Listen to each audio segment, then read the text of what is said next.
गर्भवती पति। सिद्धांत औरतों को सिर्फ घर के काम और बच्चे पैदा करने की मशीन मात्र ही समझता था। एक बार रिद्धि कहती है, देखिए जी, मेरे पेट में दर्द हो रहा है, मैं आज खाना नहीं बना पाऊंगी। अरे करना ही क्या पड़ता है तुम्हें काम जो नहीं कर पाओगी? एक बेबी ही तो होने वाला है तुमको। हाँ हाँ, जानती हूँ मैं कि बेबी होने वाला है, पर मैं किस स्थिति से गुजर रही हूँ आप जानते हैं। अरे यार, पूरी दुनिया हर एक कंट्री में बच्चा पैदा होता है, लेकिन ऐसा तमाशा तो कोई औरत नहीं करती जैसा तुम करती हो। रिद्धि करती भी तो क्या, पति को कैसे समझाए कि हर औरत की जिंदगी में ये दौर उसके पति से ज्यादा प्यार, ज्यादा अपनेपन की मांग करता है। अगली सुबह, अरे रिद्धि, खाना तैयार हो गया क्या? एक काम करना, गर्म पानी की बाल्टी मेरे वॉशरूम में रख देना। कैसी बात कर रहे हो? डॉक्टर ने मुझे मना किया है ना भारी चीजें उठाने के लिए। अरे ये सारी बातें डॉक्टर ऐसे ही पैसा कमाने के लिए करते हैं। मेरी माँ तो पूरे खेत की जुताई करती थी जब मैं होने वाला था। अब देखो कितना मजबूत पैदा हुआ हूं मैं। रिद्धि को अब इन बातों की आदत हो जाती है और वो पति के कहने पर बाल्टी उठा तो लेती है, लेकिन दोपहर तक, माँ मेरे पेट में दर्द हो रहा है। बेटा, कोई भारी चीज तो नहीं उठाई थी ना? हाँ माँ, मैंने गर्म पानी की बाल्टी उठाई थी। माँ को रिद्धि की इस बात पर गुस्सा आ जाता है और वो उसको बहुत सुनाती है। अरे बेटा, इतनी अकल तो जानवर को भी होती है कि गर्भावस्था के बीच क्या करना चाहिए और क्या नहीं। लेकिन रिद्धि कहती भी तो क्या। शाम को जब सिद्धांत घर आता है तो वो उसे लेकर डॉक्टर के पास जाता है। आज की रात आप लोगों को यहीं अस्पताल में रुकना पड़ेगा, सुबह तक ही अब हम लोग कंडीशन ठीक कर पाएंगे। बस फिर क्या था, रात के अस्पताल में सिद्धांत सो तो जाता है, लेकिन पूरी तरह नहीं, सपने में। अरे डॉक्टर साहब, आपने मुझे अस्पताल में क्यों रोका आज? तुम प्रेग्नेंट हो और तुम्हें बच्चा होने वाला है, लेकिन आज तुम्हारे पेट में दर्द है ना, इसलिए। सिद्धांत को सोते सोते ही फील होता है कि उसके अंदर कोई अंश है जो जी रहा है। अरे ये पेट में गुदगुदी क्यों लग रही है? तभी वहां रिद्धि आ जाती है। अरे यार, क्या सारा दिन ही करते रहते हो, ऑफिस जाओ, काम करो। अरे यार, मैं बस में सफर नहीं कर सकता, झटके लगते हैं तो डर लगता है कि कहीं बच्चा। बच्चा? क्या बच्चा? अरे जब मैं मेरी माँ के पेट में थी ना, तब वो ऊंची ऊंची पहाड़ी में पानी भर कर ले जाती थी। देखो कितनी स्ट्रांग हूँ मैं आज। पति को रिद्धि की बात पर गुस्सा आता है और वो सीधा अपने पिता को फोन करता है। देखिए ना पिताजी, एक तो पेट में बच्चा, ऊपर से बीवी कोई केयर ही नहीं करती, ना ही ख्याल रखती है, ऊपर से ज्यादा काम बता देती है। अरे बेटा, इन महिलाओं को बच्चा पैदा करना पड़े ना, तब पता चले कि कैसे खुद के अंदर एक जीव को पालना मुश्किल होता है। अगर अपने बाप से फुर्सत मिल गई हो तो ऊपर छत पर मेरे कपड़े सूख रहे हैं, ले आइए। सिद्धांत सीढ़ियां चढ़कर छत पर जाता है और हाँफने लगता है। हे भगवान, लग रहा है कि बच्चा अभी हो जाएगा। रिद्धि, और रिद्धि। क्या हो गया? छत पर अमेरिका का प्लेन देख लिया क्या जो एक्साइटेड होकर चिल्ला रहे हो? रिद्धि, मुझे दर्द हो रहा है पेट में, मुझे सीढ़ियां चढ़ने को मत बोला करो। अरे यार, नाटक शुरू इनका, जब देखो तब बहाना। बच्चा ही तो होने वाला है, कौन सा संसद से देश का बजट पेश करने वाले हो जो इतना घबरा रहे हो? अरे यार, कौन समझाए तुमको, मुझे घर जाना है। अब नीचे भी आ जाओ या ऊपर से कूद कर घर चले जाओगे? सुनो, आज शाम को जल्दी से आ जाना, मुझे ना गोलगप्पे खाने का मन है। एक तो पता नहीं तुमने जॉब क्यों छोड़ दी। अरे दुनिया जॉब भी करती है, घर का काम भी करती है और बच्चे भी पैदा करती है, लेकिन तुम, खैर, अब तो पूरे घर की जिम्मेदारी मेरे सर पर है, तो कैसे जल्दी आऊं? अरे यार, कैसे जॉब करता, सारा दिन तो नींद आती रहती है, मछली लगती है और उल्टी। छी छी छी, फालतू की बात मत करो। अरे खुद को पेट में 10 किलो का पत्थर बांध कर काम करना पड़े ना, तब पता चलेगा। अरे यार, तुम तो ज्यादा ही इमोशनल हो जाते हो।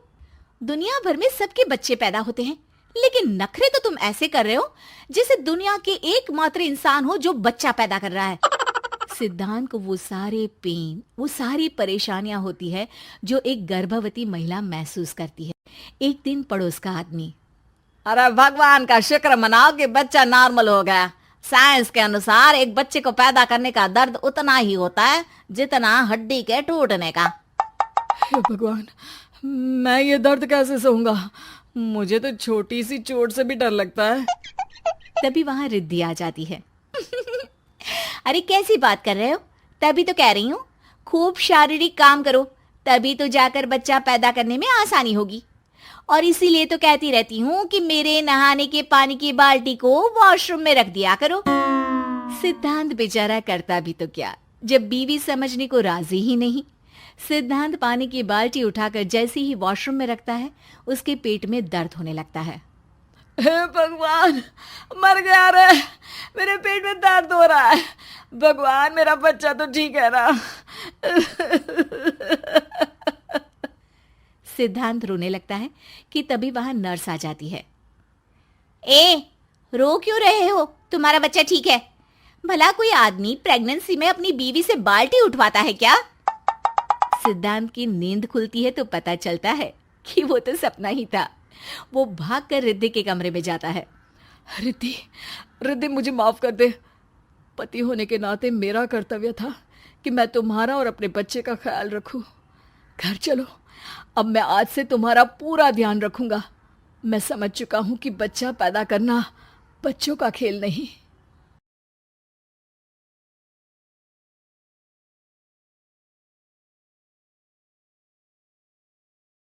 लेकर आएगा। तभी बड़ी बेटी रिया आ जाती है। हाँ पापा, ये रही आपकी दवाई। अभी खत्म होने में वैसे 2 दिन बाकी है। 2 दिन पहले ना बोले तो कौन सुनेगा? चिल्लाना तो पहले से पड़ता है ना कि सामान खत्म है। अच्छा, जल्दी से छोटी चाय बना दे दीदी के लिए। जी माँ। और हाँ, पकोड़े तल लेना, बारिश का मौसम है, मजा आ जाएगा। मैं बाजार से आलू ले आती हूँ माँ, खत्म हो रहे हैं। घर का सारा काम बिल्कुल परफेक्ट चल रहा था। दोनों बेटियां पढ़ाई के बाद नौकरी कर रही थी और छोटी पढ़ाई, पिता की पेंशन और अपना मकान। लेकिन पास की कमला चाची, और रियासिया की माँ, तुम लोगों को कितने सालों से देख रही हूँ, परेशान ही देखा। भगवान एक बेटा दे देता तो। अब किसी जन्म का कर्म खराब रहा होगा चाची, जो लड़का नहीं हुआ। वैसे काश एक लड़का हो जाता। पास छोटी बैठकर पढ़ रही थी। वो माँ की बात सुनकर किताब बंद कर देती है और खिड़की में खड़ी हो जाती है। खिड़की के बाहर रवि, जो कि पास ही में रहता है। अरे छुटकी, क्या सारा दिन किताब में नजर गड़ाई रहती है? मैं नकल करना सिखा दूंगा, तू आराम से पास हो जाएगी। आजा, चलना, सब बाहर खेल रहे हैं। तू तो लड़का है, फिर पढ़ता क्यों नहीं? तेरे सर पर तो माँ पिता की जिम्मेदारी भी है ना। कैसी बात कर रही है यार? जिम्मेदारी मेरी नहीं, पिता की है। पिता की क्या जिम्मेदारी? बता। देख, माता पिता लड़की की शादी के लिए पैसा जमा करते हैं, उसकी शादी कराते हैं, उसे पढ़ाते भी है ना? हाँ, वो तो सभी माता पिता करते हैं। क्या लड़की की शादी नहीं करते? उसकी भी तो करते हैं ना?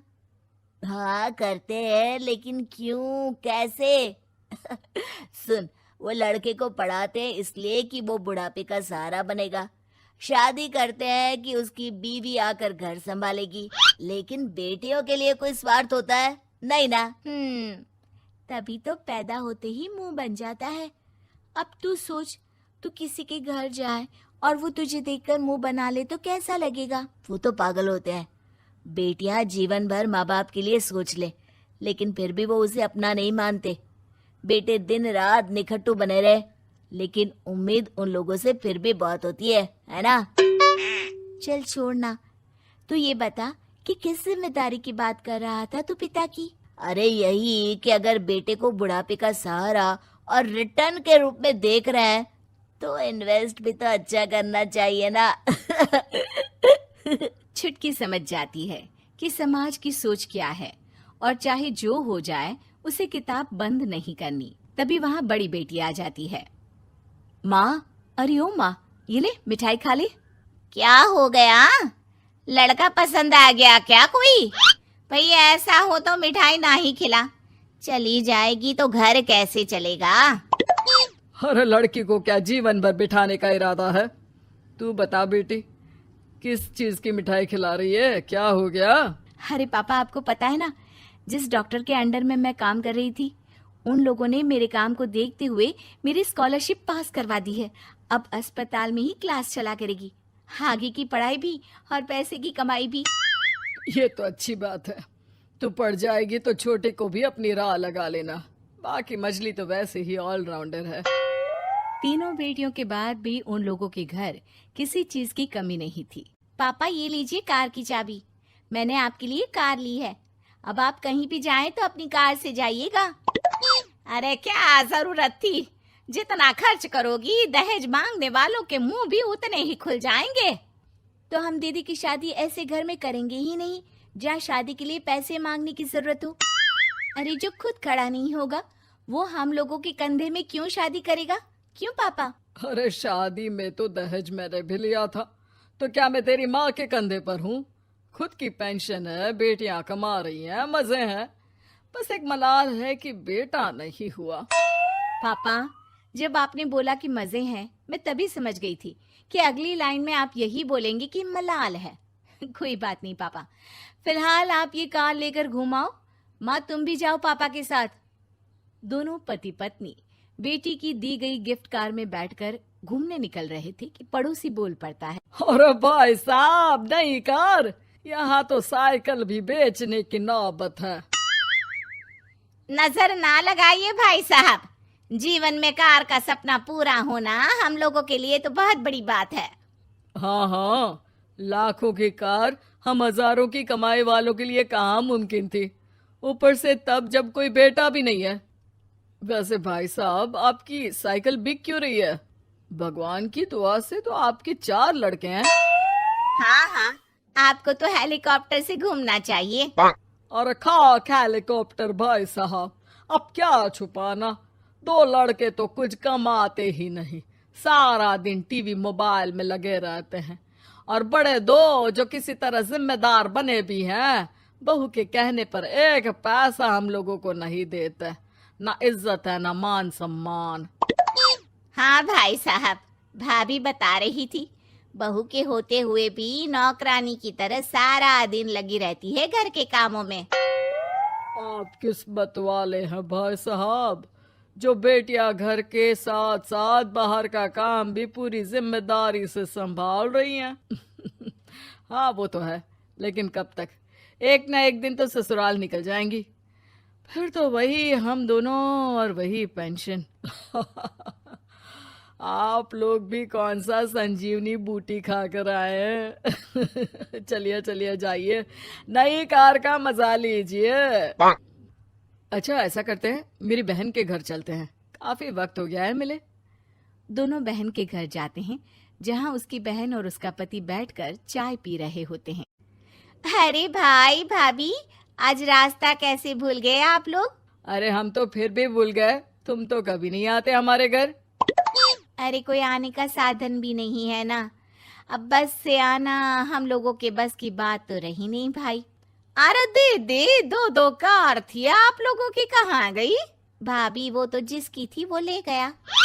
मतलब? 2 बेटे हम दोनों से अलग हो गए हैं, अपनी कार ले गए। अब हम दोनों अकेले, खुद बनाना खुद खाना। भाई बहन के घर से मिलकर बेटी की गिफ्टेड कार में